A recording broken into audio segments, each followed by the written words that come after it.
When I tell you Germany has so many opportunities for fresh things, they normally have eggs and onion here. They've all been bought out, but you are allowed to buy fresh milk. Yes. And then over here, there's other things like eggs, honey.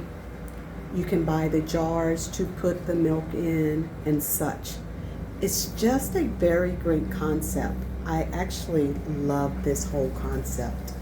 Perhaps maybe other countries can do the same. I tell you, it's working.